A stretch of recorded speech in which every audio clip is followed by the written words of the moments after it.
el plan cósmico en Estados Unidos, según los aliens, va diferente. Va mostrándose que no necesita a un gobierno que esté haciendo un congreso donde militares digan que sí existe, claro, porque ahora los aliens se ponen sobre el Capitolio, no hay explicación. Ostras, acabas de dar en la clave de todo. En el caso que ocupan los extraterrestres, porque hay muchos extraterrestres que han curado personas, muchos casos de eso, como aquellos que han enfermado. Y el mundo espiritual hay dos diferencias, pero la más marcada, para no ahondarnos tanto, es que cuando un alienígena viene y te cura, él te va a llegar a curar el aspecto físico. Más sin embargo, en el mundo espiritual no es necesario que te toque el físico. Y le digo, oiga abuela, ¿quién vino? Porque usted dijo que iban a operar, pero yo no hay doctores aquí. Y me dijo, mira, ven. Y ella tiene como un pequeño santuario. Y me decía, ¿ves esta foto? Sí. Vaya, estos son los hermanos, no me recuerdo ni cómo se llamaban. Y me dijo, son doctores. Ellos son los que han operado, los que operan aquí. Me dijo, ¿van a estar viniendo a operar? Ah, le dije, está bien. Pero son personas, me dijo, no, son espíritus que vienen a operar. ¿Estos seres espirituales qué son realmente? ¿Fueron humanos? ¿O son una energía de algo superior? ¿O simplemente son avatares de la Tierra? Pudiera decirte de que estas personas que ahora curan, que no tienen cuerpo, son seres espirituales, creo que han alcanzado el nivel de la conciencia 6. En el nivel de la conciencia 6 tú puedes vivir cosas en el mundo físico sin siquiera tener un cuerpo físico. Creo que con lo que ellos me enseñaron, no es que me explicaron, sino a través del hecho de entender cómo lo hacían, es que me di cuenta que los seres humanos, creo que todos, podemos llegar a curar a nosotros mismos y a los demás sin necesidad de tocar el cuerpo físico. Hola a todos y bienvenidos a Gran Misterio Podcast. Como sabéis, llevamos un tiempo esperando esta entrevista, ya que tenemos al otro lado de la pantalla a nuestro amigo Marcelo Ladín. ¿Qué tal estás, Marcelo? Bien, brother, aquí feliz, contento y alegre, fíjate, de estar por primera vez aquí en tu canal. Fíjate que lo he estado viendo y me parecía que da un aporte diferente a cómo se vive el misterio, tanto en Europa como acá. De hecho, yo recuerdo que nos conocimos hace muchos años en varios ufologies, pero no habíamos tenido el placer de conversar largo y tendido o incluso convivir. Y estos días en México realmente he descubierto una buena persona que tiene mucho conocimiento que aportar. Me gustaría hablar de muchos temas, sobre todo el de los monjes Tupiara, pero antes, coméntanos tus métodos de contacto. ¿Contacto extraterrestre? Los que tú quieras. Tú pon sobre la mesa los que quieras. Bueno, mis redes sociales son El Conocimiento Prohibido en YouTube, así como también en Facebook y Marcelo Ladín en Instagram. Así es como pueden contactarme. Ahora, si quieren contactarme espiritualmente, por medio de la Ouija nomás. Quiero empezar esta entrevista preguntándote sobre tus líneas de investigación. Yo sé que viajas mucho a España, también aquí en México y otros países. ¿Qué has podido notar sobre la misma información, por ejemplo, contactismo, con diferencias en España y México? Fíjate que es bastante curioso porque, al contrario quizás de muchos investigadores, lo mío son más experiencias personales. Entonces vivo mis experiencias personales, las analizo y es el tiempo el que me va colocando a personas que han vivido cosas similares. El investigador por lo general va y busca, ¿sabes? En mi caso personal es como que esa fuerza invisible, fuente de Dios, como tú quieras llamarlo, me coloca a las personas exactas que tengo que conocer. Un ejemplo, puedo decir, bueno, voy a ir a Mérida. Vale. Entonces, voy a Mérida, yo puedo estar en el parque y en eso hay una persona que va vendiendo paletas y empezamos a hablar, interactuar, y resulta que a él le pasó algo muy similar. Entonces, lejos de decir yo quiero conocer a esa persona que le pasó, es como que el universo me trae a mí a las personas idóneas y adecuadas que pueden proporcionarme esa otra pieza al rompecabezas. Pero también te habrás encontrado personas para nada idóneas de vez en cuando. ¿Cómo? Por ejemplo, imagínate que te colocan enfrente a ti alguien que cuenta una historia que sabes que es un fraude, que es totalmente mentira y que intenta embaucarte. ¿Eso te habrá pasado alguna vez? Fíjate que en mi experiencia no me ha pasado eso. Aquí hay que en mi caso personal siempre coloco a Dios en primera instancia. Dios sabe que nosotros no somos inmortales, por ende no puedo, en mi caso, no puedo perder el tiempo con personas que me van a decir cosas falsas. Entonces, mi fe siempre está puesta en Dios y me pone a las personas que tienen esa vivencia correcta. Entonces, en mi experiencia, si tú me preguntas a mí, yo no he conocido nunca a alguien que mienta y que se invente una historia. No me ha pasado nunca eso. Sí me ha pasado que solo las personas que han vivido situaciones similares me suceden. Lo que me ha sucedido es que estas personas no entienden por qué les ha pasado eso. Y ahí es cuando hay un intercambio de lo que yo conozco y le puedo proporcionar para que esa persona tal vez no tenga ansiedad de pensar que son demonios que lo han atacado. Porque en tu pregunta inicial decías, ¿hay cómo se vive el contactismo o el fenómeno entre Europa y Latinoamérica? Sí. Llamémoslo así.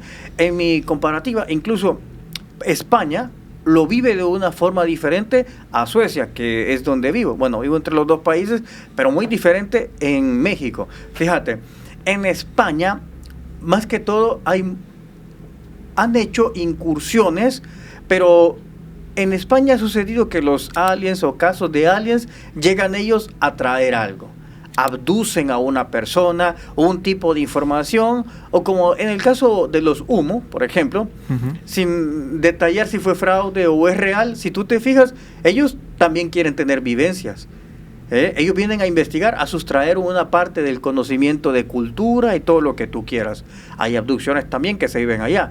En el caso de Suecia, de Noruega y de Finlandia, allá la cuestión es un poco más calmada, y cuando aliens han tenido intercambios visuales o de conocimiento, ha sido para que el aliens le proporcione una solución al individuo con el que se ha topado.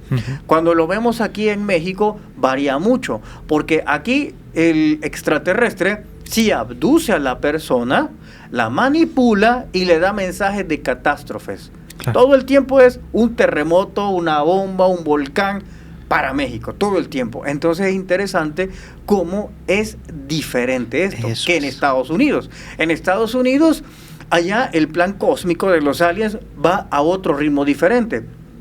Mientras que aquí son mensajes mentales y de pánico, en España de sustracción de información, en Estados Unidos es como una apertura que empieza por el sentido de la visión. En Estados Unidos tú puedes ir manejando en Los Ángeles y ves una esfera, y la ven todos, y no se oculta, y se pone sobre el Capitolio, y todos la graban. Entonces, el plan cósmico en Estados Unidos, según los aliens, va diferente, va mostrándose que no necesita a un gobierno que esté haciendo un congreso donde militares digan que sí existe, porque ahora los aliens se ponen sobre el Capitolio, no hay explicación. Ostras, acabas de dar en la clave de todo. Exacto. Entonces, desde mi perspectiva, de mi trabajo con aliens, tengo que entender cómo va la agenda, porque todos los extraterrestres tienen una agenda diferente. Lo decía en la conferencia.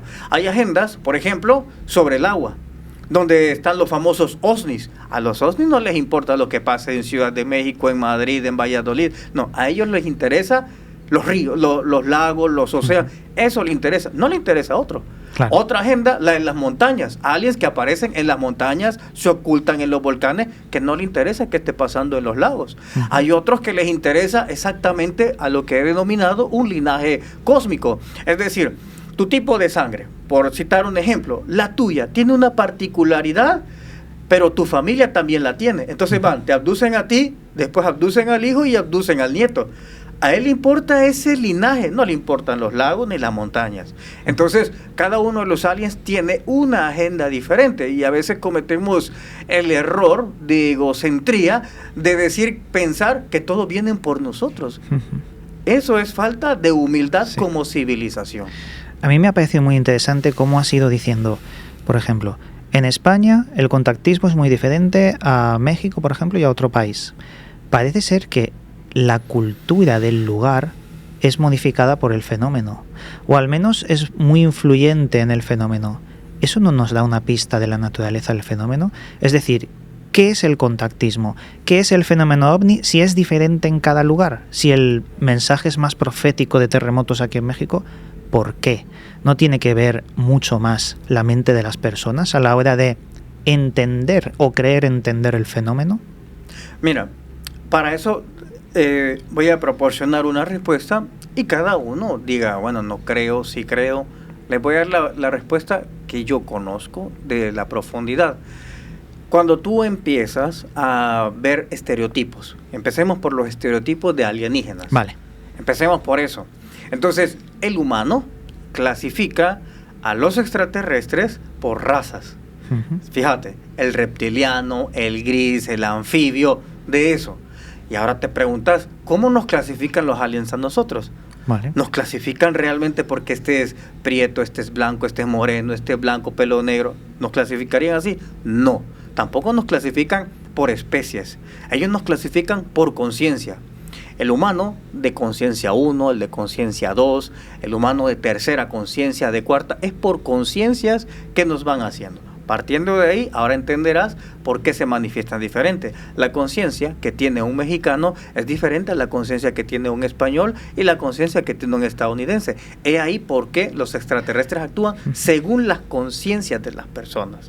Sí, ahí también, por ejemplo, si hablamos de Japón, ellos tienen una ufología también existente. Por ejemplo, el Utsudo Ubune, un ser que cae del cielo en una esfera, que está achatada en los lados y va navegando hasta la orilla, y cuando se abre una puertecita que estaba toda llena de símbolos, lo que describen las crónicas, porque esto marcó en la época, describen que salía una mujer totalmente normal, de tez blanquecina, pelo largo, y portaba una caja. Claro, aquí vemos que la cultura japonesa y los fenómenos ovnis son un poco más animistas, porque ellos le dan alma a cualquier objeto, le dan sentido a los objetos, y luego esto se traduce en la ufología pues muy diferente a lo que tenemos en todo el aspecto. Me ha parecido interesante que lo digas de esa forma. No es que lo entendamos nosotros diferente, sino que nos elige porque tenemos niveles de conciencia que no son ni más ni menos, sino diferentes. Exacto. Mira, por ejemplo, vamos a hablar en este caso por los nórdicos, Suecia, Noruega. Allá el fenómeno ovni jamás va a ir ligado a la aparición de una virgen. Claro. Contrario aquí y contrario a España.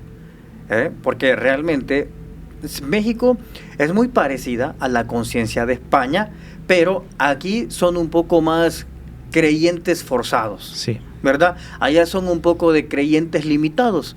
¿Qué quiere decir con esto?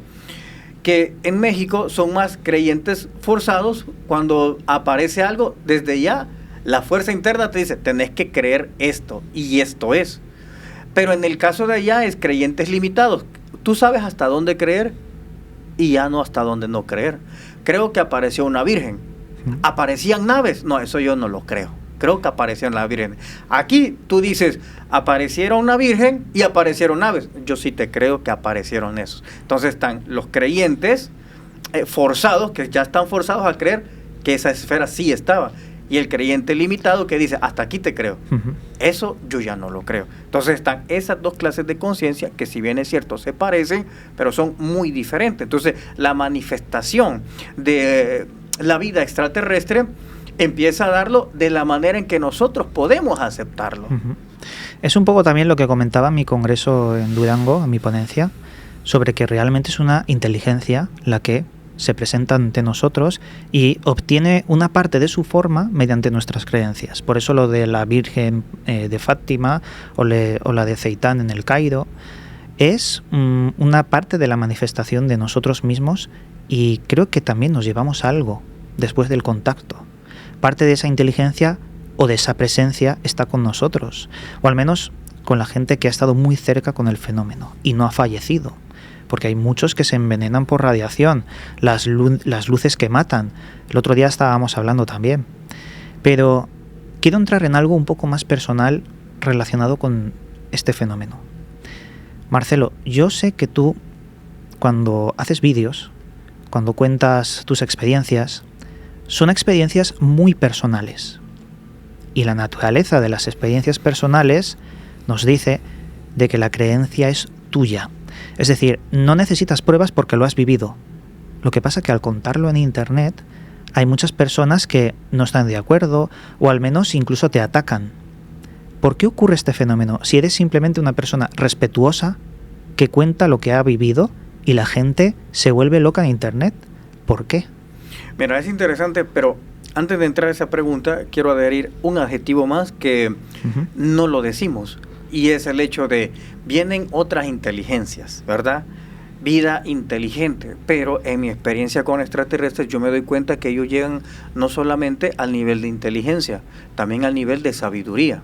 Hay contactos que se hacen muy bien planeados y muy sabiamente creados. Hay otros que se hacen planes inteligentes. La inteligencia tiene error, la sabiduría no. Claro. Entonces, esa otra parte de conciencia de los aliens es de la que te hablaba, que son clasificados. Hay unos que son bien científicos, inteligentes, pero cuando se comete un error no saben ellos cómo reaccionar. Pero hay otra clase de aliens que llega, que vienen en un plan con sabiduría más que con la inteligencia. Y es ahí donde no queman a una persona por accidente, la transforman. Esos son otros dos esquemas que quería resaltar. Ahora, conforme a la pregunta personal, ¿cómo uno puede... ¿Por qué creo yo que las personas van a atacarte quizás o a insultarte? Mira, lo primero es porque vienes y rompes por completo una creencia, algo en lo que tú creías. Mira, por ejemplo, en nuestro caso, cuando tuvimos la entrevista, hablamos del problema, ¿te acuerdas? Sí. Que tú lo habías esquematizado bien. Sí. Pero tú escuchaste otra posición. Y claro, tal vez no la habías escuchado como la había planteado, y es ahí, hay una defensa de mi mundo, que es lo que te decía. Mis reglas y mi mundo contra tus reglas y tu mundo. Entonces, cuando digo una experiencia que a mí me ha pasado, y lejos de también solo pasarme, yo la medito, la reflexiono y la vuelvo a recordar. Cuando yo ya sé todo el aprendizaje, ok, entonces lo digo. Entonces, cuando vengo y les ofrezco mi vivencia, sumada con un conocimiento y la enseñanza, claro que vas a dañar personas que ya tienen programada una vida, una línea de pensamiento. Entonces surge el ataque, porque le estás destruyendo lo único que él cree y lo que ha creído. Entonces es normal que la gente reaccione de esa manera. Ya, pero al reaccionar, tú puedes reaccionar con respeto. Me refiero, hay un choque de culturas o ideas, da igual. Tú puedes simplemente no estar de acuerdo y respetar. Pero ¿no crees que es como un indicativo la gente que se comporta mal? De que la sociedad está empobrecida, de que no sabe escuchar y discernir, que simplemente cuando tienen miedo atacan. ¿Por qué tienen miedo a las ideas que tú das? Por lo mismo, porque ya tienen una creencia, que incluso fíjate que ni siquiera es una creencia de ellos, es una que heredaron, y defienden algo que ni ellos pueden defender, no te pueden explicar. Porque a mí me ha pasado, cuando doy conferencias, yo les digo a las personas, tienen el espacio de preguntarme todo lo que quieran, ¿ok? Entonces me hacen una pregunta, pero cuando yo les pregunto a ellos, ellos no saben cómo explicarme su creencia, pero sí saben cómo defenderla, diciendo, eso no es así, mira, eso no es así porque a mí me lo han enseñado, ¿ok? Pero explícame un poco más. Lo que me estás diciendo es que otro te impuso esa idea y tú la estás defendiendo. Pero explícame cómo es. Y ahí es donde ellos no saben cómo explicar, porque están programados para defender una idea que ni ellos entienden. Claro. Entonces, ahí es donde se produce ese choque. Ahora, hay una parte también quizás más personal, es ¿qué palabras realmente a mí me ofenden? Porque yo me he topado con todo y a mí ni siquiera los insultos me ofenden, porque entiendo que esa persona le he roto algo, una creencia, y está haciendo una catarsis. La está haciendo con mi nombre, pero a mí no me está afectando, porque es parte de una catarsis. Es como una persona que se cae en un lugar silencioso, se cae y grita, ¿ok? Puede ser una falta de respeto, pero también debo de entender, es que acaba de sufrir un dolor y es inevitable que él grite. Entonces, cuando provoco eso en las personas y se alteran en el chat, que te maldicen, te dicen cosas, yo entiendo que acabo de hacer una fractura en él y él está haciendo una catarsis con quien se la generó. Porque me he topado gente en las conferencias que me dice, te voy a decir la verdad, yo soy de los que te decía maldiciones ahí, pero luego entendí que me estabas rompiendo y hoy aquí estoy aprendiendo. Entonces hay que entender esa parte. ¿Tú crees que las personas que se comportan de esa forma, que sienten el choque, ese quebramiento mental, pueden transformarse en algo mejor? Me refiero, imagínate que dices algo que rompe sus creencias y no pueden aceptarlo. ¿son personas que están perdidas para siempre, que jamás van a poder ver el otro lado? ¿O realmente ahí empieza su proceso de transformación? Mira, te lo voy a contar así. Supón tú que hay unas orugas y pasa una mariposa. Cuando estamos en el estado de conciencia de oruga, seguro las orugas dicen, yo jamás me voy a convertir en algo de eso. Sabe que está forzado a hacerlo. Entonces, todas las personas simplemente están forzadas a hacerlos. Todas, te guste o no te guste, lo vas a hacer. Y cuando sea tu momento, va a pasar. A veces, no sé si lo hablaba contigo o con alguien más, que yo le decía, mira, hay una persona que está mal y todo el mundo, sus mejores amigos, sus papás, le repiten la misma palabra y no cambia nada. Pero viene una persona que le va a decir las mismas palabras que todo el mundo le ha dicho, pero a él sí lo escuchó. Incluso te dice, wow, necesitaba escuchar eso, pero es que ya todo el mundo se lo había dicho. Pero ese momento cósmico era el preciso que lo iba a transformar a esa persona, aunque todos ya lo habían dado por perdido. Pero fue ese momento que ni siquiera él lo eligió el universo, el cosmos, Dios, como tú quieras, para que ese momento empezara su transformación. Vale. Dicho esto, me gustaría que ahora nos hablaras un poco de los monjes Tupiara. Porque ayer te estaba escuchando aquí en la mesa cuando hicimos un experimento, ¿no?, a la hora de comer picantes en la aquelarre de nuestro amigo Fepo. Claro, yo te escuchaba hablar de esto y te veía diferente. Te veía como que lo transmitías con una pasión interna, como un fuego que se avivaba mientras hablabas.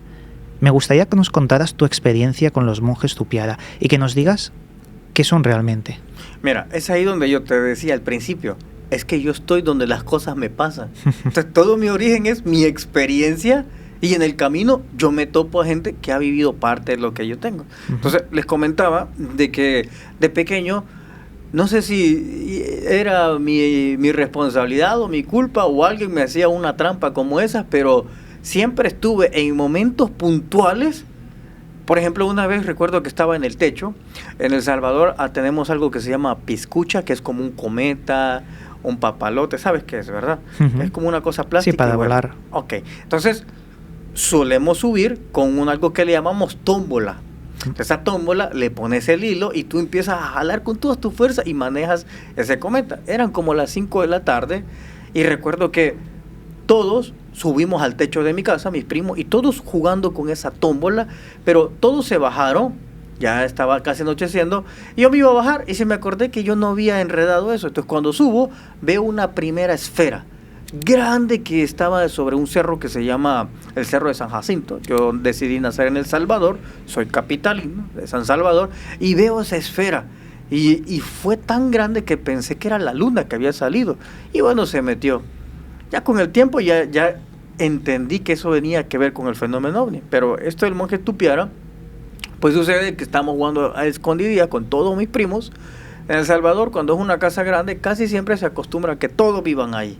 Tíos, primos, todos. Entonces estábamos ahí jugando y de repente yo me escondí debajo de la cama del dormitorio de mi abuela. Entonces, en esa ocasión, había terminado el juego y a mí nadie me había dicho. Entonces yo seguía bien escondido y ya llega mi abuela y dice, vaya, pasen. Y veo una persona, bueno, no la vi porque recuerda que estoy debajo de la cama, entonces veo una silla de rueda y siguen, se meten en el cuarto y después dicen, bueno, alístense porque ya van a venir los hermanos a que los operen. Dijeron que a las 10, ok. Y yo seguía ahí y yo decía, que los operen, qué raro esto. Pues mi abuela ni es doctora, decía yo. Y que yo sepa, yo conocía a esos señores.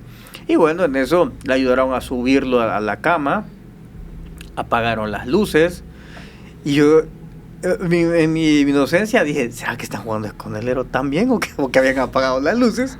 Y en eso, yo no escuché nada, pero pasaron 20 minutos. Yo estaba callado, solo escuché que respiraban. Y bueno, pasaron los 20 minutos. Enciende la luz y el señor ya caminaba. El señor se bajó caminando y él agarró su propia silla y entró otro. Luego ellos se van y yo salí debajo de la cama y le digo, oiga abuela, ¿quién vino? Porque usted dijo que iban a operar, pero yo no hay doctores aquí. Y me dijo, mira, ven. Y él tiene como un pequeño santuario y me decía, ¿ves esta foto? Sí. vaya, estos son los hermanos, no me recuerdo ni cómo se llamaban, y me dijo, son doctores, ellos son los que han operado, los que operan aquí. Me dijo, van a estar viniendo a operar. Ah, le dije, está bien, pero son personas. Me dijo, no, son espíritus que vienen a operar. Pero yo nunca supe el nombre. Esa vez fue la única que vi, presencié eso. Tenía como 8 años yo. Cuando tengo ya 34 años, viajo a Monterrey. Y estoy en Monterrey y a mí me gusta siempre andar en autobuses, caminar y todo eso. Entonces me subo en un autobús, en la 204, y estoy en el asiento de atrás. Adelante de mí, unos empezaron a hablar. Oye, le dice, hoy van a venir los monjes que van a operarte. Y bueno, yo seguí escuchando, así, se me hicieron las orejas como de elefante para escuchar la conversación. Y en eso le dice, sí, va a venir ahora, decirle que tiene que llegar a las 11. Y le dice, mira vos, acuérdate, tú, recuerda que hoy van a venir los monjes Tupiara a las 11 de la noche. Y yo dije, monjes Tupiara, y entendí como si no era algo humano. Lo anoté y encontré y dije, estos son los que llegaban a la casa. Dije, entendí.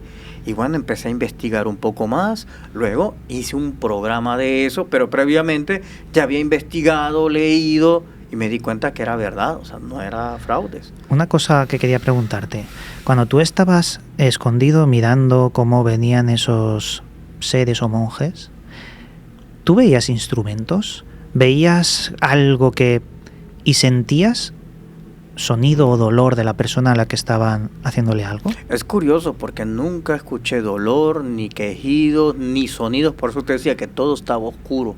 Nunca vi nada, tampoco vi sangre, ni nada. No habían quejas. Entonces empezó a darme cuenta que he encontrado a estas personas y bueno, yo hice el programa, más bien lo hice recordando mi infancia de eso y bueno, subo el video y esa cuestión como en 25 días tenía cientos de correos de personas que habían visto eso, habían mandado la carta y que los habían operado. Vale. Entonces, claro, yo estaba impresionado de esa cuestión. Luego de ello, vengo y recibo una invitación de una persona que iban a operar, que le dijeron que los monjes Tupiara le decían que querían que yo estuviera en una de esas. A ti te llamaba la atención porque estabas investigándolo y cada vez ibas encontrando más pruebas de lo que de pequeño no entendías, pero ahora sí. No lo entendía y ahora sí. Pero claro, las personas ya me habían dicho que los habían operado. Entonces era inútil decirle, quiero presenciar, ¿verdad? Entonces este amigo me dijo, oye, los monjes Tupiara nos han dicho que si puedes venir aquí y puedes estar. Le digo, ok, pues está bien, pues vamos. Y me voy a Estados Unidos y en Estados Unidos ahí presencié esa experiencia. Yo siempre he estado muy alejado de lo paranormal. Lo más cerca que he estado de lo paranormal es el podcast paranormal. Eso es lo más cerca que he estado. Entonces, estoy ahí en Modesto, California se llama. Llego y yo estaba muy nervioso. Recuerdo que estaba muy nervioso por todo eso. Y luego de ello viene y se llega a la hora. A las 11 de la noche ellos operan. No importa el país donde estés, a las 11. Al menos mi experiencia ha sido eso. Y ellos, cuando tú ya te reúnes y puedes presenciarlo, ¿cómo son ellos? Aquí es donde voy. Entonces, le envían a la persona que van a operar, puedes hacer una carta, envías la carta y si es física, obviamente tú tienes que poner un sobre y una estampilla para no implicarle gastos a esas personas. Entonces tú le mandas, le dices todo y luego ellos te la regresan. Y entonces te mandan un papel impreso con indicaciones, no viene escritura a mano. Te manda un papel y te dice, este día tal, vamos a llegar, son 4 veces la operación, pero vienen después 3 veces más que vienen a operarte. Entonces te vienen a operar 3 veces más, a curarte 3 veces más, te indican la hora, te dicen que no puedes tener relaciones ni comer carne un día antes, pero sí puedes comer verduras, pero no carne y nada de eso.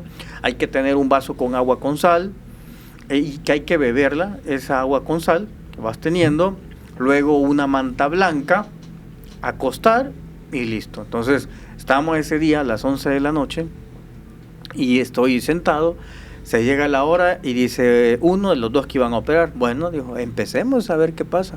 Apagan la luz y en eso que la apaga, yo solo veo un flash. Pero fue microsegundos. Y yo dije, bueno, ha de ser una luz, pero después dije, no, pues estamos en un cuarto oscuro, no hay por donde entre luz. Ok, estuve tranquilo. Era más mis nervios que tener miedo. Yo estaba con calma, pero estaba nervioso. Y en eso, cada vez que pasaban a mi lado, se cambiaba el olor como a incienso, como a mirra, algún incienso, pero un incienso. Cada vez que pasaba se sentía una presencia o una brisa y olía rico. Entonces estuve dentro de lo que podía verse, si había o no movimientos paranormales o cosas así. ¿El paciente al que estaban interviniendo, lograste hablar con él antes de que se tumbara? ¿O cuál era la dolencia que tenía para ser cuidado? Claro, antes de eso yo los entrevisté. Ellos me mostraron radiografías de su problema. Tenían piedras, ellos no sé si en los riñones o algo así tenía. Me lo mostraron, me mostraron los exámenes que dentro de una semana los iban a operar ellos físicamente. Entonces ellos me mostraron todo eso. De hecho los entrevisté y ellos mostraron todos los documentos. Y bueno, después de eso la intervienen. Ella me contó que ella no sintió dolor. Ella sintió, me dijo, como que la uña te acaricia. ¿Ah? Como si la uña te acariciara, eso fue lo que sintió. No sintió nada más. Luego de eso, pasan los 15 minutos, aunque ellos dieron 20, encendieron la luz y ella se paró como si nada. Entonces ella misma dudaba y decía, yo no sé si me hicieron algo o no. Me dijo, yo solo sentí que algo pasaba así, aunque pasó algo raro, que ella lo contó en el video. Y ahí te lo voy a pasar si lo quieres poner, claro. Donde ella cuenta que mientras ella estaba acostada, ella podía ver detrás de la sábana. Y que ella veía como un anciano caminaba. Era un anciano el que caminaba alrededor de ella mientras la operaba. Y me dice, ese anciano ese es el de la foto, el que le habían mandado, porque ellos te asignan un doctor. Entonces te dicen, a ti te va a operar el doctor tal. Si estás en otro lado, le dan a cada persona un doctor espiritual que va a ser el que te va a operar. ¿Y el doctor, al ser espiritual, tenía alguna conexión quizás con entidades extraterrestres? ¿O de dónde sale esa fuerza que ayuda a obrar el milagro, entre comillas? Allí aparece el nombre de este. Yo lo busqué en internet y no aparecía el nombre de esta persona, pero se ve una foto muy antigua. ¿El nombre del anciano te refieres? Al nombre del anciano, sí, aparece, te va a operar el doctor tal. Vale, creía que era como metafórico, o sea, sí que sale el nombre. Sale el nombre y la foto y el doctor, y te dice, te va a operar el doctor, quien en vida fue, y te aparece el nombre. Y luego aparece las indicaciones que tienes que hacer. Por ejemplo, te dicen, tienes que orar, pero la manera en que vas a orar es a quien tú quieras, en quien tú creas. Y si no oras, o sea, si no crees en nada, no lo hagas. En segunda, te dice que si tú crees en algo, que si puedes orar para que el doctor haga bien su trabajo. Como, por ejemplo, decía, si tú crees, no importa en quién creas, pero ora en quien tú creas. Segundo, ora para que la persona, el doctor que te opere, todo salga bien. Entonces te decía, puedes decir a quien tú creas que le dé la sabiduría para que todo salga bien. Eso era lo único. No hay más indicaciones que tú tienes que orarle al doctor, encenderle velas, darle agradecimiento. Ya. No, nada de eso. Te iba a hacer dos preguntas. La primera, ¿ellos cobran algo? Es decir, ¿sacan algún tipo de rédito o cuidan simplemente por cuidar? Curan por curar. Y la segunda, ¿tiene conexión con el budismo tibetano? Porque mientras hablas sobre el anciano, las luces, parecen los loas del vudú. Los loas como espíritus invisibles que también afectan a las personas cuando son mandados desde un monje bokor. Mira, no te sabría decir, pero realmente ellos, incluso algunas fotos, porque tuve la oportunidad de ver otra foto que mandaba, son personas que en su antigüedad, tal vez el año, qué sé yo, 1900, aparecen con saco y corbata, muy antiguos, pero nunca con referencia a una vestimenta fuera de lo normal. Y si no piden nada, ¿por qué lo hacen? Por gratitud. Es que luego de eso comencé a explorar el mundo espiritual. no el paranormal ni nada de eso. Entonces, esa respuesta la encuentro en mi trabajo. ¿Tú te has fijado que cuando hay personas que te dicen, oye, vamos a ver tu vida pasada? Lo que sucede es que la persona se va a su vida pasada. Un ejemplo, hoy soy Marcelo Larí, 50 años antes puedo haber sido otro nombre y en otro país. Entonces las personas, cuando se hacen regresiones, corren inmediatamente a la otra vida, literal, física. Pero en el trabajo me di cuenta que hay una vida espiritual antes, que es de donde procedemos, donde toca encarnar físicamente. La mayoría se la salta. Entonces, en este mundo espiritual existe unas especies de colonias espirituales, organizaciones espirituales, donde ahí pueden estar doctores espirituales, pueden haber ángeles, como tú quieras llamarlo, pero son organizaciones espirituales que ya ellos se encargan de ayudar a las personas. Hay personas que te pueden decir, me salvó un ángel de la guarda, pero no, es una organización espiritual que se dedica a eso. Antes, hace un rato, has dicho que tú elegiste nacer. Sí. Es decir, ¿crees en las reencarnaciones? Claro. ¿Y de qué forma? O sea, explícanos, porque hay muchísimos puntos de vista. Hay aquel que cree, por ejemplo, en muchas culturas de Oriente, de que han tenido vidas y según el karma de esa vida, reencarnan de una forma u otra como un arrepentimiento. Uh-huh. Y en otras creencias, pues también creen que puede venir de un acto malvado que hicieron y tiene que ser castigado en la reencarnación. ¿Qué crees tú como reencarnación? Mira, el término reencarnar lo hablo a todo espíritu o alma que adopta un cuerpo físico, independientemente de quién sea. Eso es por aquí, pero los seres que no son físicos, de carne y hueso, y tienen su cuerpo como de plasma, entonces se llamaría reemplasmación en vez de reencarnación. Sí. Si tu cuerpo fuera de agua o de luz, un ejemplo Mercurio. Supongamos que hubiera vida ahí, obviamente este cuerpo no te serviría. ¿Qué tendrías que tener? Algo que fuera compatible allá. Claro. Quizás de fuego. Fuego, ácido. Ácido, y tu cuerpo de ácido y una alma que pueda habitar ese cuerpo. Entonces ahí ya no sería reencarnación, porque reencarnación es de carne. Pero ahí no. Entonces ocuparíamos otro término. Lo hablo aquí por nuestro planeta, pero existen esas otras probabilidades donde ya encarnes en esa forma física de ese planeta se pueda desenvolverse. Entonces, si creamos seres de inteligencia artificial en el futuro, seres conscientes, seres pensantes, ¿no podrían reencarnar o metalizar? Pudieran, o digitalizar. Oh, está bien. Porque en cierta manera es lo mismo, ¿verdad? Claro, pero es digitalizar. Entonces estarían aquí digitalizados. No lo había pensado así. Quiero volver al tema de los monjes Tupiara, porque claro, en ese momento aún te pasaron cosas. O al menos también estas experiencias las contarías en internet y tendrías más cartas, más gente que quizás los conoce. Sí, exacto. Es que después que presenté el testimonio, siguió todavía más gente creyendo. El caso más reciente es el de María. María, en su canal de YouTube, Podcast Misterios de María, ella tenía a su mamá y su mamá tenía enfermedades, y eso fue hace como un mes. Entonces viene ella y le dice, oye mamá, di esto, escríbele una carta. Y claro, la señora era muy renuente, aunque es creyente en Dios, la Virgen y todo. Es el español mayor que cree en la Virgen y todo eso, que sí, da catequesis y todo. Pero es lo que te decía, creyentes con límite. Entonces viene María y le plantea esta opción, y a ella el dolor la retuerce, ya no puede levantarse.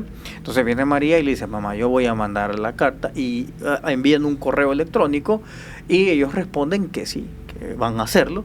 Entonces llegan a la casa de ella, pero ella cuenta de que mientras está acostada empieza a salir como una neblina. Mientras ve esa neblina, al mismo tiempo tiene un sueño que su hija María viene junto con ellos y le han quitado las venas podridas o cosas feas que ella tenía, y se va. Cuando termina la operación, entonces ella le llama a María y le dice, María, yo he soñado contigo, hija, que tú viniste con los monjes Tupiaras y tú me traías todas estas venas que están podridas. Y la señora, pues, cuando ella pasan los días se da cuenta que ella puede mover sus piernas y que efectivamente esas venas que estaban todas saltadas y ya no las tenía. Uh-huh. Entonces, ese es otro que he vivido así cercanamente, ese otro caso.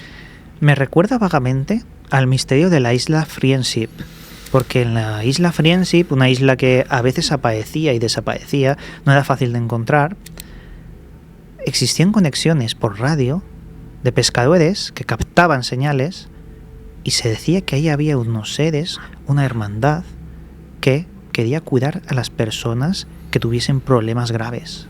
Y así es como se dio a conocer, ya que una de las personas que captó la radio entró por dentro de las cuevas de esa isla y allí se vio con unos seres muy altos, algunos con aspecto nórdico, que le tendieron en una camilla y en la camilla empezaron también a operarle.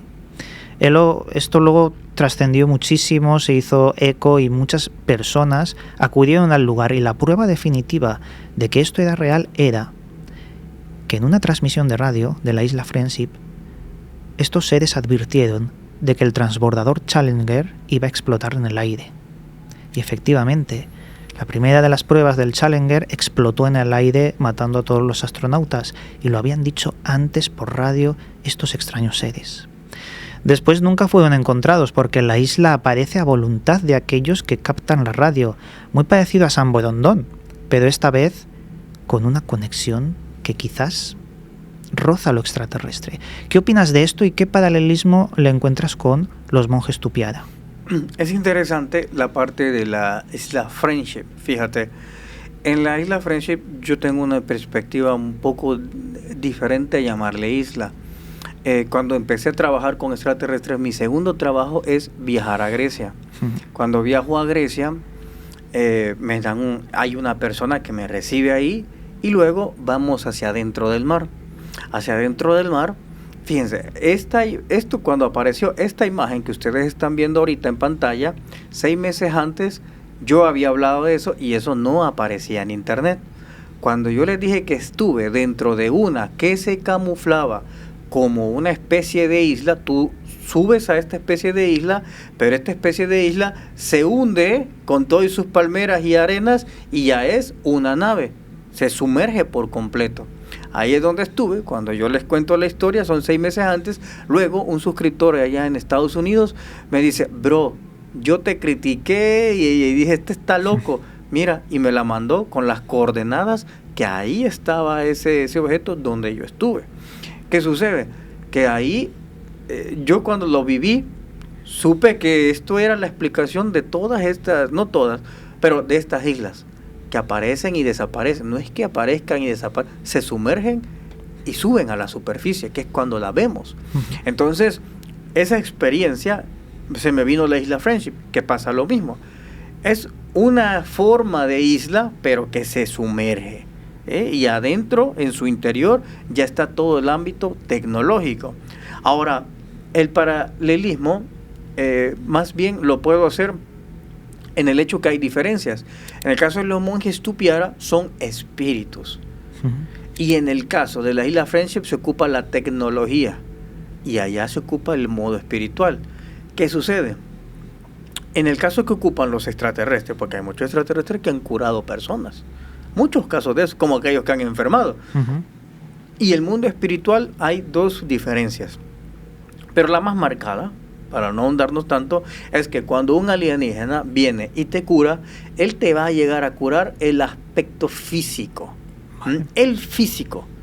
Más sin embargo, en el mundo espiritual no es necesario que te toque el físico, porque cuando comienzo a inmiscuirme en este tema espiritual, entonces el ser humano tiene 7 cuerpos, ¿verdad? Y por ejemplo, las personas que tienen insomnio, tienen enfermado el cuerpo astral. Ese cuerpo astral se lo enfermaron en el mundo de los sueños. Y esa enfermedad la trajeron acá y se refleja en el cuerpo físico. Y las personas lastimosamente se toman pastillas y les sale otra enfermedad. Claro. ¿Por qué? Porque el cuerpo físico no ha hecho nada. Esto es como que tengas 2 hijos. Uno moleste y le regañas al que no está molestando ni está haciendo nada. ¿Cómo se va a poner? Se va a irritar, se va a poner mal. La ciencia sabe que si no cuidas la psique, se transmuta en el soma. Tienes efectos en el cuerpo. la psique impera en el soma y muchas enfermedades son producto del estrés, la depresión o una mente negativa. Pero ahí solo estás abarcando el mismo cuerpo, que es el mental. Pero en este caso uno tiene que detectar, esa enfermedad viene del cuerpo emocional, del energético o del astral. Tienes que saber cuál es, porque si empezás a curar uno que no es, te va a salir otra enfermedad. Entonces, cuando empecé a ver todos estos enfermedades que hay en diferentes cuerpos, el cuerpo físico se cura. Entonces los monjes Tupiara trabajan muy similar. Ellos ven tu cuerpo, pero ellos el que trabajan es o tu cuerpo espiritual, tu cuerpo astral, tu cuerpo emocional. Reparan ese y la salud se refleja en el mundo físico. ¿Estos seres espirituales qué son realmente? ¿Fueron humanos o son una energía de algo superior o simplemente son avatares de la Tierra? Fíjate que pudiera decirte de que estas personas que ahora curan, que no tienen cuerpo, son seres espirituales, creo que han alcanzado el nivel de la conciencia 6. En el nivel de la conciencia 6 tú puedes vivir cosas en el mundo físico sin siquiera tener un cuerpo físico, pero puedes interactuar con ellos y hacer bien.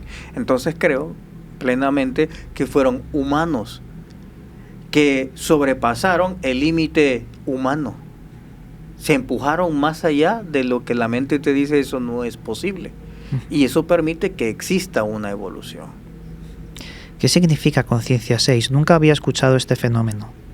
No es un fenómeno, es una realidad. Coméntanos un poco. ¿Y cuáles son las otras conciencias hasta las 6? Aunque ayer mencionaste conciencia 7 en una de las preguntas que te hizo el público. Sí, ese es un mundo interesante, porque como los aliens, te dije, clasifican a las personas en conciencias. Pero entre ellos mismos también saben qué clase de conciencia es que son. En las sesiones informativas con extraterrestres me doy cuenta de que hay símbolos.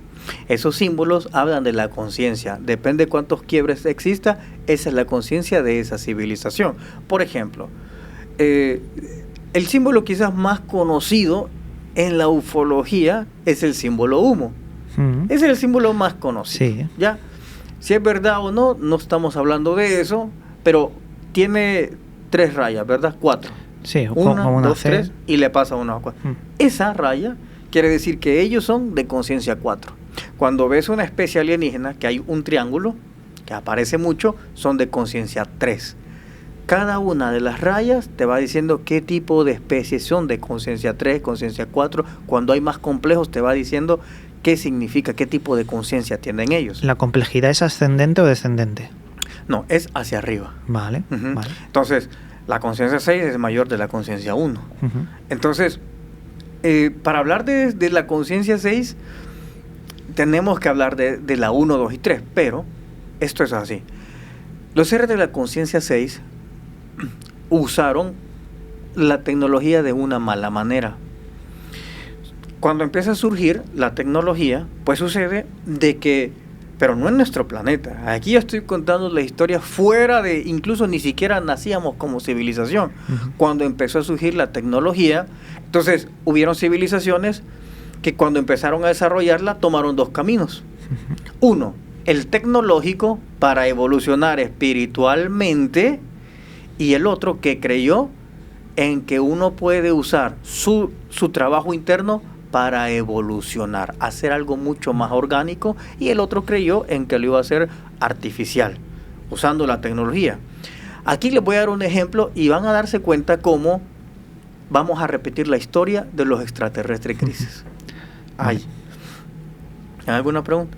No, coméntanos. Ok, entonces, cuando llegan esta tecnología, los primeros cuerpos humanos que existían, no sé por qué, pero eran los rubios y ojos verdes, los nórdicos. Ellos eran los primeros que fueron creados. De ahí aparecimos los morenos, anaranjados, de todos los colores que hay. Pero ellos fueron los primeros, que ellos eran los que tenían que volver a retornar al mundo espiritual. Empieza la incursión de la tecnología y se rompió en 2 facciones. La facción que dijo, para llegar al mundo espiritual más rápido, podemos usar la tecnología. El otro creyó que no, que la mejor era el desarrollo espiritual.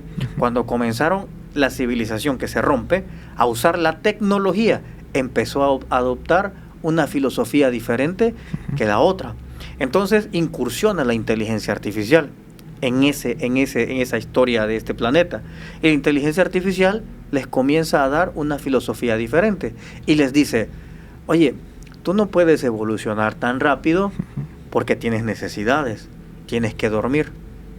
Si tú duermes 10 horas, son 10 horas que realmente estás sin trabajar internamente. Necesitas comer, necesitas ir al baño. Entonces la inteligencia artificial comenzó a venderle pensamientos y al mismo tiempo una opción de vida.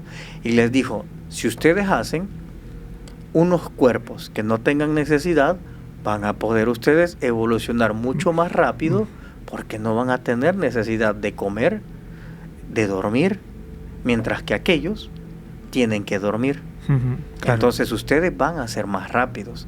Entonces comenzó una transferencia de conciencia y de alma de los que eran nórdicos, de la facción que creía que iba a evolucionar más rápido lo espiritual, y pasaron a los cuerpos muñecos o a los androides grises.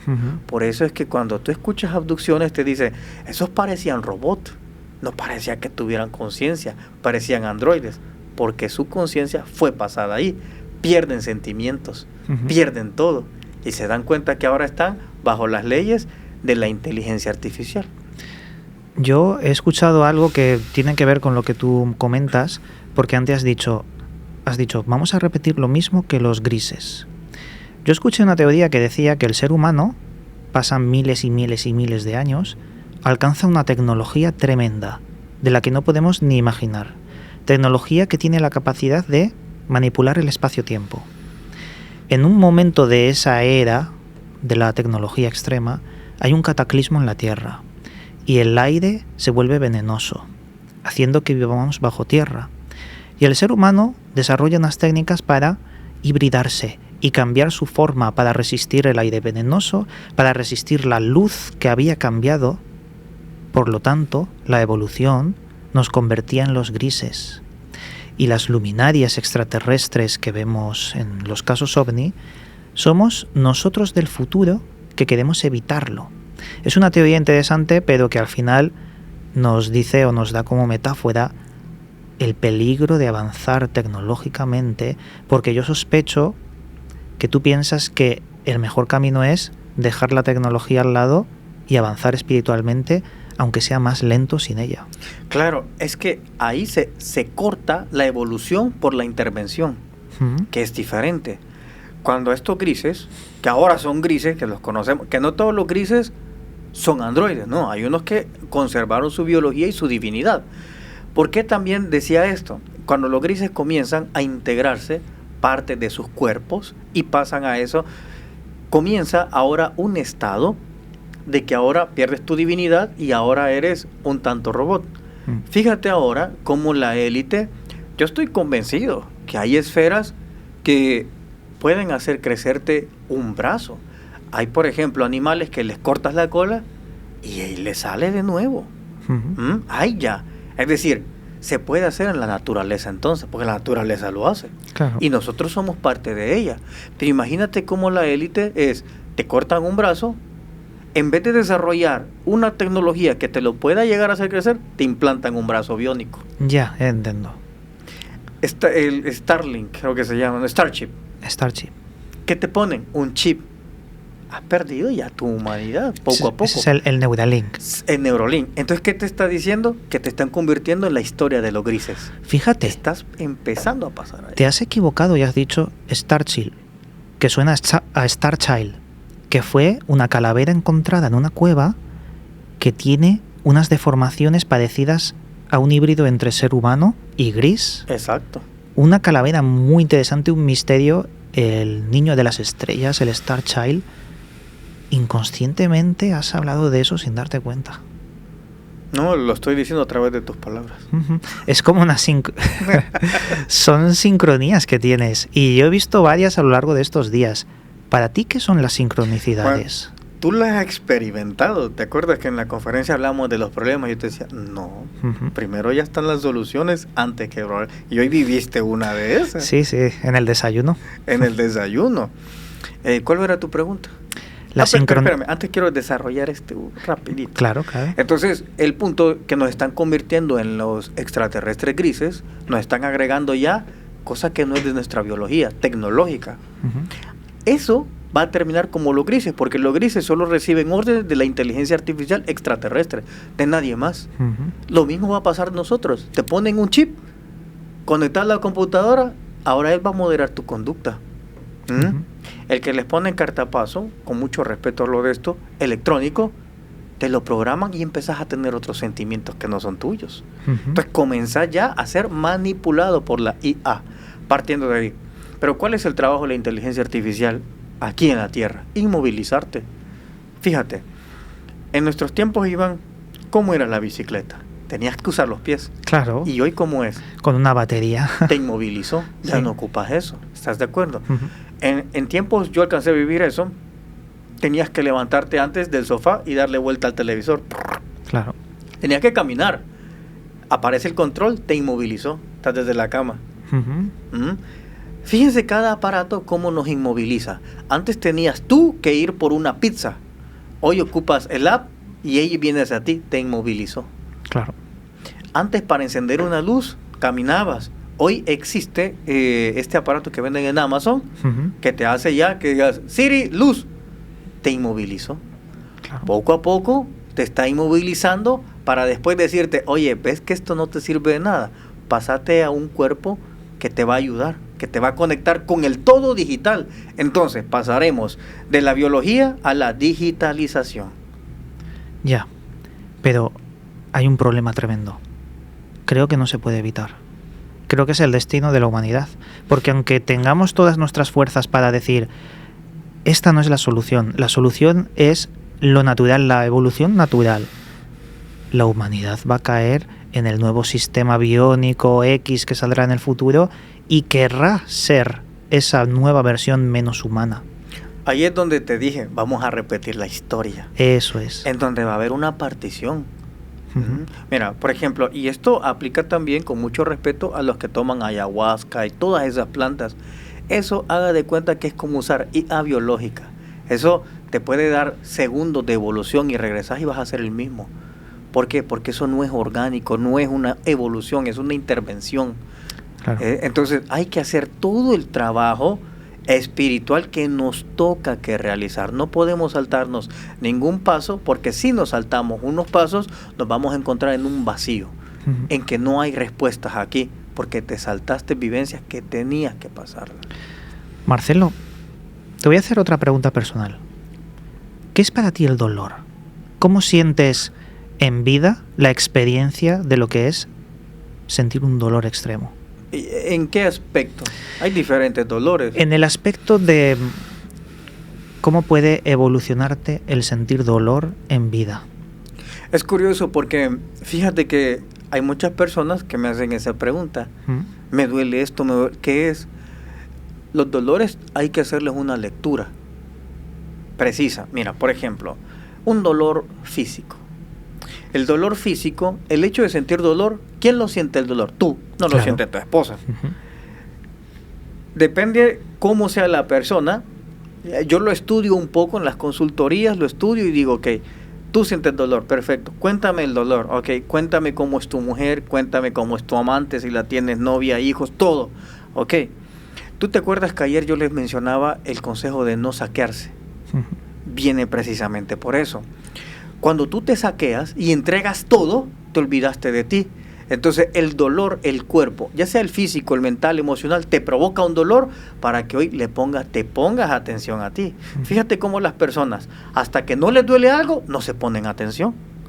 Te tiene que doler algo para hacerte un chequeo médico. Sí, es verdad. Entonces el dolor, ¿qué es lo que hace? La lectura es, ven a ti, cuídate tú. Mientras tú estés bien, no te duelen los pies, no te los masajeas. Te tiene que doler los pies para prestarle atención a los pies. Entonces, el dolor sirve para recordarte que tú eres lo importante, no lo demás. Fíjate que, hoy que lo dice, yo hace años que a mí no me duele nada. Nada, nada. No sé si son 20 años o más, que a mí no me duele nada. ¿Por qué? Yo camino y, bueno, tú ves que yo ando ahorita descalzo. No necesito que me duele para yo sobarme mis pies y decirle gracias, brother, por andarme cargando hoy. 2 kilos de más son pesados que ando llevando. Claro. Digo. Entonces, en la mañana me acaricio mi pecho, me toco de forma prudente, digamos. Entonces, no necesito que me duela para yo acariciarme.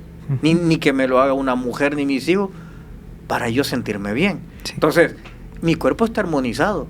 No tiene por qué dolerme para que yo le preste atención, porque tiene mi atención. Por eso decía, no se saqueen. Dejen su riqueza adentro. Puedes compartirla, pero no saquearte. Yo te voy a decir lo que pienso del dolor, porque quiero compartirlo contigo. Y es una opinión muy personal y estoy seguro de que muchos no están de acuerdo. Fíjate que yo veo el dolor como algo necesario en la vida. Y pienso que sería una distopía total que la humanidad no sintiese dolor. Porque en el dolor, en el sufrimiento extremo, en aquellos puntos donde tú puedes recuperarte y alzarte, levantarte del dolor, es cuando experimentas la verdadera armonía o alegría de poder estar vivo. Es como que si no hay altibajos en el camino de la vida, no estás viviéndola. Al menos es como yo lo veo. Mira, es interesante ese punto, pero esto sería como decir, ok, me voy a lanzar un ejemplo a la drogadicción para yo saber que eso está mal y de ahí resurgir y valorar la vida. Ya, pero eso no lo hace nadie. Yo lo hago. ¿Cómo o sea, puede ser? Yo no necesito, en este caso, bueno, tú lo has visto, yo no bebo alcohol ni nada de eso y no necesito hacerlo. Me refiero voluntariamente, uno no decide lanzarse a la drogadicción. Voluntariamente lo decide. Lo decides voluntariamente y en otra por presiones. Eso sí.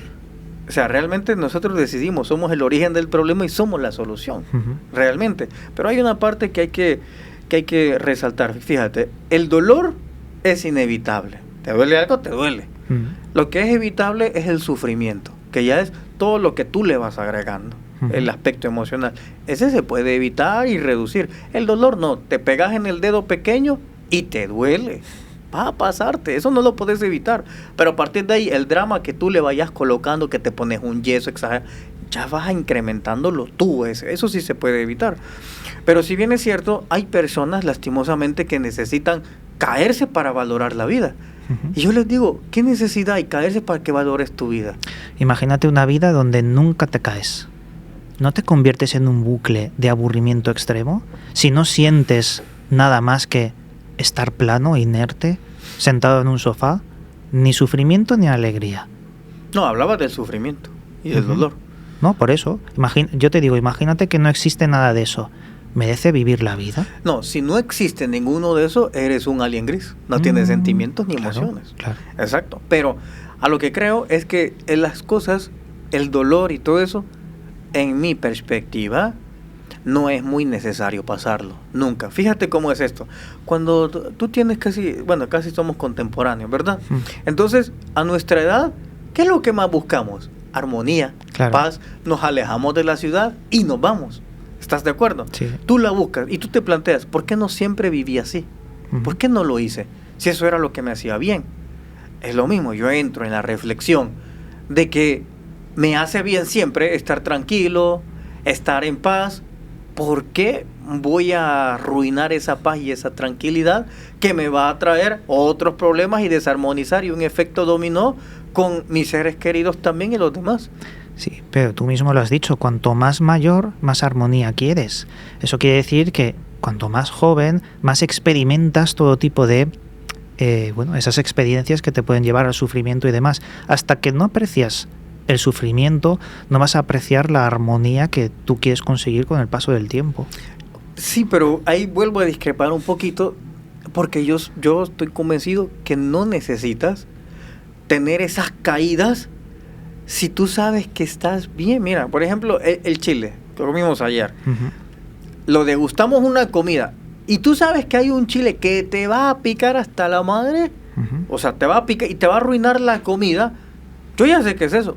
¿Para qué lo voy a hacer? Para valorar qué se siente no estar enchilado y comer. Desde ya yo lo valoro. No hago esas cosas porque desde ya lo valoro. Ese es el punto que quiero decir, porque si no, se volvería una excusa de decir, yo estoy muy bien, pero para valorar esto me tiene que pasar lo malo, porque hay personas que pasan eso. Tienen una vida desordenada, tienen un accidente, quedan en cama tantos días, o estoy valorando mi vida. Pero había necesidad de pasar todo eso para que de verdad tú valores. La cuestión es que a veces no elegimos tener un accidente de tráfico, por ejemplo. Siempre se elige. ¿Cómo que siempre se elige? Antes, en los mundos espirituales de los que yo hablaba, ya hay una esquematización de lo que vas a vivir y de lo que no vas a vivir, sumando el choque de personas, mundos con los que te vas a encontrar. Vale. Tú te refieres que antes de nacer eliges experimentar una vida diferente, ¿no? Entonces, si tú dices qué sentido tiene experimentar el sufrimiento, ¿por qué elegiría una vida con sufrimiento un ente para reencarnar? Pero también te dije, hay cosas que tú ya elegiste y hay choques de mundos que pueden provocar que ese accidente a ti te pasó, pero transformó a otra persona. Pero esa otra persona sí eligió también tener eso, ya sea contigo, que formó una amistad. Que mira, yo he conocido accidentes en Tenerife, estamos con mi hijo y dice, oye, contigo fue que chocamos, ¿verdad? Y los dos estábamos en el hospital para morirnos, y son amigos. Vaya. Y mi hijo me dijo, mira, papá, son amigos de tragedias. Entonces pues se forma una amistad a partir de ahí. Entonces, es eso el punto. Esas ya son cosas que tal vez tú no puedes controlar, pero hablamos de lo que probablemente tú sí pudieses ser consciente. Más que un control, ser consciente de poderlas hacer y vivir. Pero también estoy de acuerdo que hay personas que necesitan que les vaya mal para valorar. Y hay personas que están siempre en paz y saben que el estado emocional de la paz y la tranquilidad es lo mejor. Hay personas que a veces me dicen, tener apegos es malo, y te venden la idea. Sí. El tener apego es malo. En mi caso no es así. Mira, el apego a la paz es lo mejor, porque sabes que cuando alguien te le empieza a dañar, tú ya sabes que no va por ahí, porque estás tanto apegado a tu paz y tranquilidad que no permites que nada. Lo malo es a qué clase de apegos es al que me arrimo. Ese es el principal problema. Imagínate que hay una entidad que posee tu cuerpo e intenta seducirte hacia ideas que no son tuyas, y empiezas a hacer cosas que no corresponden con Marcelo Laín. ¿Qué podrías hacer con esto? Es decir, ¿tú eres más fuerte que esos pensamientos? Eso es lo que denomino la mente reptiliana. Y es la que extraigo en las personas. Pero como me lo hablas de mí, te voy a explicar esto cómo es. Pon tú que este micrófono, aquí estás tú. Vale. ¿Ok? Aquí abajo hay una serie de ondas que le llamamos vibraciones o frecuencias. Pero aquí está la vida. Aquí estás tú, aquí estoy yo, aquí está Alex, todos los demás. Aquí en esta línea. Debajo de esta línea están otros seres que están en una baja vibración. Malos espíritus, demonios, como tú quieras denominarlo. Entes energéticos. Están todos aquí abajo, a lo que se le denomina bajo astral. Aquí arriba, suponiendo, aquí están los ángeles, seres de luz, maestros ascendidos, todo, etcétera, etcétera. Ok, si yo estoy aquí a este nivel, a mí no me va a pasar nada, yo nunca voy a ver nada, no va a pasarme nada fuera de lo que yo considero normal. Pero comienzo a tener una depresión, una ansiedad, bajo a la frecuencia donde están estos seres. Ahí están los malos pensamientos. Hay personas que están pasando al poco mal y le llega una voz que le dice, mata, pegate, cortate el pelo. Entonces, ¿qué sucede? Bajaste y no es que a ti te dijeron, no, tú bajaste donde todas esas voces negativas están. Bajaste de nivel y captaste esa voz, como aquellos que suben de nivel y captan mensajes angelicales que te transforman la vida y todo eso. Entonces, realmente no es el hecho que ese mensaje vino a mí, sino yo fui el que bajó la frecuencia donde están todos esos mensajes negativos. Entonces, ¿cómo podemos hacer para no estar en ese limbo? Perdón, para no estar en esa frecuencia. La frecuencia, tú has de haber escuchado que dicen siempre, sobre todo los contactados, dicen, hay que elevar nuestra frecuencia, hay que elevar nuestra vibración. Seguro lo has escuchado. Muchas veces. En su mayoría, todos los que dicen eso, con mi respeto, pues son bien ignorantes. Cuando les preguntas cómo se hace, ellos no saben. Es que a mí me dijeron que había que vibrar en la sintonía del amor, pero ¿y cómo se hace eso? ¿Me podés explicar? No sabe. Que pues le voy a explicar. Por ejemplo, la frecuencia está ligada a la emoción. Fíjate. Entonces, mientras tú tienes emociones positivas, tu frecuencia se eleva y puedes llegar a conectar con seres espirituales. Tu frecuencia baja, entonces llegas a conectar con seres astrales y bla, bla, bla. Pero, ¿qué sucede cuando está la frecuencia y la vibración? La vibración actúa con la mente. Según tus pensamientos, a ese nivel de frecuencia se te van a elevar. Lo que decían antes los filósofos, el éter, el todo, el mundo de las ideas. Para acceder ahí no va a acceder una persona que anda en depresión. Claro. Tú tienes que estar bien para acceder a ese mundo. Y al contrario también. Pensamientos negativos para que desciendas al mundo negativo. ¿Y puedes subir más arriba del todo, donde se encontraría la idea de Dios? Con esto te pregunto, para ti, ¿qué es Dios? Sucede que cuando tú empezás a elevar tu vibración y tu frecuencia, pudiésemos decir que ese éter, que se encuentra el mundo de las ideas, mundo espiritual, todo lo que quieras, en su profundidad está en una etapa mucho más oscura y al mismo tiempo lleno de luz. A eso los hebreos le decían el Ein Sof. El Ein Sof ya es la profundidad donde se encuentra, digamos, la esencia de Dios. A esos lugares sí se puede acceder, pero difícilmente con un cuerpo biológico vivo, difícilmente. Se puede hacer, sí, pero no tener, o sea, que tu cuerpo ya no esté en este plano, pero tú continúas tu vida. Ahí sí se puede, porque mientras tú tengas tu cuerpo físico aquí, que es el que te ancla a esta realidad, puedes ir muy limitado a ese mundo. Pero la respuesta, a ver, he entendido lo que querías decir, pero me falta la pregunta sobre si tú crees realmente en Dios. Yo estoy convencido que existe... ¿Pero un Dios religioso o otra cosa? En todo. Es que Dios tiene diferentes interpretaciones. Dios puede ser un jaguar que está ahí, tú, el árbol, la naturaleza. Diferente es si yo le hago un culto. Eso ya varía. Pero Dios es todo. Mira, por ejemplo, cuando viene Yahshua, que se le conoce así en hebreo, entonces, o Jesús, él dice, ama a tu prójimo como a ti mismo, ¿verdad? Yo lo escucho y la explicación que a mí, yo digo, este es de conciencia 1, por eso está hablando tonteras. Sí. Porque dice, ama a tu prójimo a ti mismo. ¿Qué quiere decir eso? Pues que ames a tu vecino. Que ames, pues es tontera. Cuando tú lo ves en la conciencia que él lo dijo, no está diciendo eso. Si venimos todos de la fuente, fíjate, donde emana la vida, ¿cuál es una representación de la vida que emana de ahí? Una planta, una piedra, un árbol, el mar, las montañas. Si entiendes esto y tú vienes de esa fuente, entonces... Cuando dice Jesús, ama a tu prójimo como a ti mismo, ¿qué se está refiriendo? Al todo. Claro. A las plantas, al respeto a los animales, a los mares, a todo. Eso es, al todo. Pero cuando lo entiendes como dogmatismo, te vas a limitar al humano. Pero Jesús no estaba hablando con dogmatismo. Esa es la diferencia, que vas entendiendo los mandamientos a otra conciencia de otro nivel. Lo has explicado muy bien, porque no sé si has leído alguna vez el Kybalión. Más o menos. Yo tampoco leer. Pero sí, recuerdo, el Kybalión, fíjate, no lo terminé de leer, pero ese fue el primer libro que me encontré en mi casa después de la Biblia.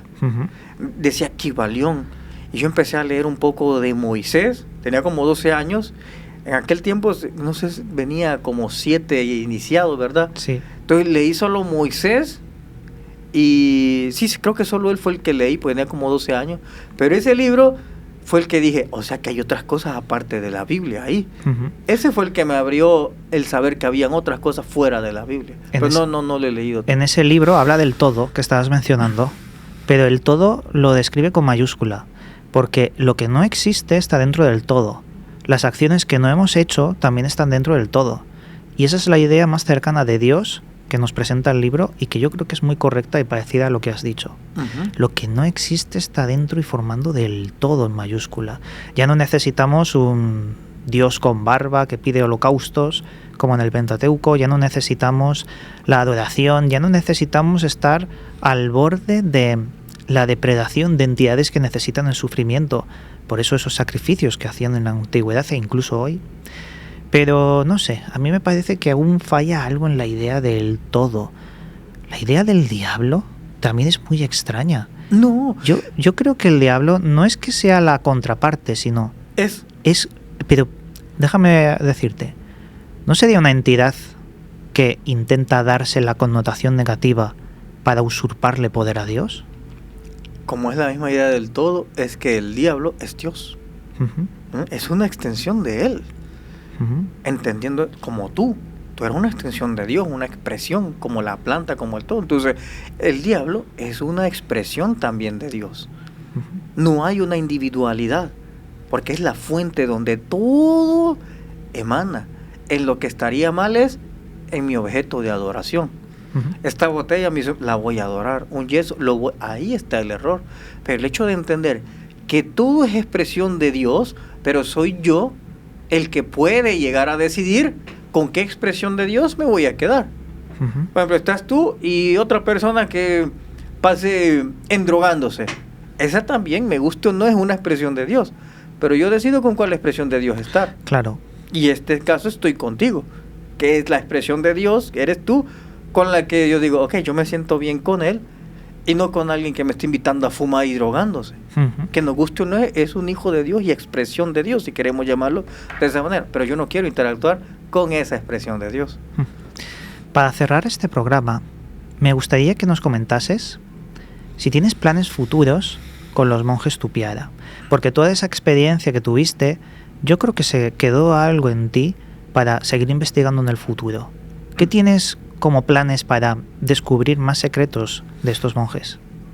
Fíjate que creo que con lo que ellos me enseñaron, no es que me explicaron, sino a través del hecho de entender cómo lo hacían, es que me di cuenta que los seres humanos, creo que todos, podemos llegar a curar a nosotros mismos y a los demás sin necesidad de tocar el cuerpo físico.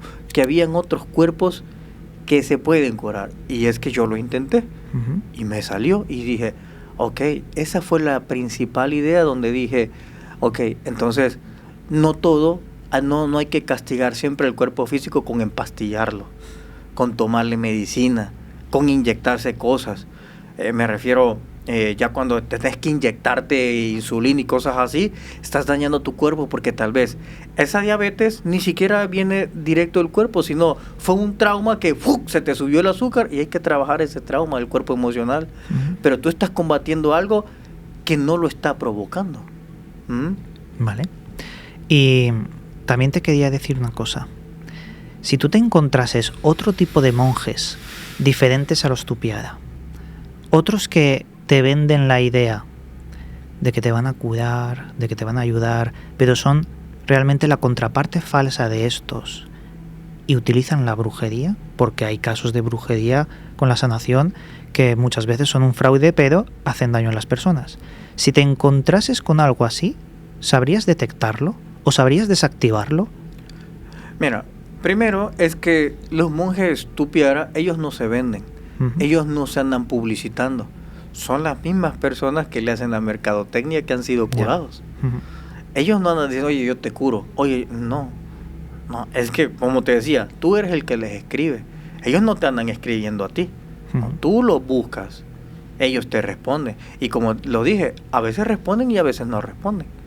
Entonces, en el caso que llegara, honestamente, sí debe de existir la brujería, otra expresión de Dios, pero yo no optaría por ligarme a esa parte. Incluso quizás por muy desesperado que estuviera, no optaría por ligarme a la brujería para yo poder curarme.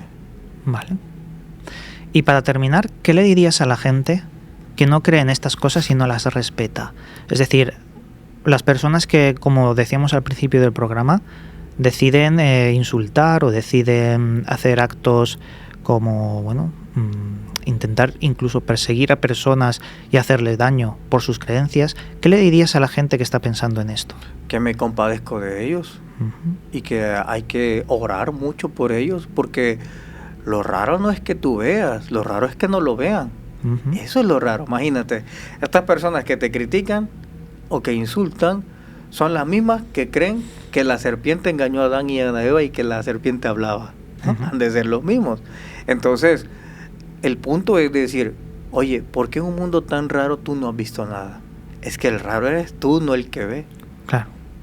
Pues dicho esto y como mensaje final, yo creo que te has abierto a la hora de comentar estas cosas sin miedo, sin tapujos, porque, como ya decía antes, son mensajes que la gente no está dispuesto a escuchar. Así que te doy las gracias, Marcelo, por haberlo hecho de esta forma. Y si quieres dar un mensaje final, este es el momento. Miren, el mensaje final es el mismo que les he estado diciendo en diferentes programas. No se saqueen, no se autosaqueen y no permitan que lo saqueen. Y aquí va desde los hijos, los padres, esposas, esposos, parejas. ¿Por qué? Porque cuando permitimos que nos saquen, viene gente y nos saca nuestro tiempo, nuestra energía, nos saca de cosas que nos gusta para que nos obliguen a hacer cosas que a ellos les gustan y que a nosotros no podemos decir no, nos da miedo. Entonces terminamos haciendo lo que no nos gusta. Perdimos el día haciendo cosas que no nos gusta por complacer a otro que nos saqueó el tiempo y llegó el momento y nosotros dijimos, no vi el programa que quería ver porque dejamos que saquearan nuestro tiempo. Saqueen nuestro dinero, saqueen nuestra amistad, todo, incluyendo los hijos, digo, y esposo y esposa. Va a llegar un punto que cuando usted ya se sienta vacío, va a empezar a buscar esa compañía que lo saqueó y esa compañía no va a tener tiempo para usted. Y cuando le toque que le ayuden, no le van a ayudar y usted va a decir, yo me quité mi bocado de mi boca por dárselo a este y hoy que necesito, no está, porque usted permitió saquearse. Se va a quedar vacío y va a entrar en vicio, ansiedad, depresión. Así que no permita que lo saqueen, ni saquearse, ni autosaquearse para darle a los demás. Comparta, pero no se saquee. Recuérdanos los métodos de contacto. Pueden escribirme en mi Instagram como Marcelo Larín, en YouTube El Conocimiento Prohibido, en Facebook también El Conocimiento Prohibido. Así, y los métodos de contacto también son por medio de los sueños y pensamientos. Muy bien, pues dicho esto, aquí acabamos hoy. Haremos algún tipo de intervención en el futuro en los sueños de Marcelo para ver si nos puede enseñar muchos de sus secretos. Pero dicho esto, amigos, espero que hayáis disfrutado de este programa y nos veremos próximamente. Un abrazo y hasta pronto.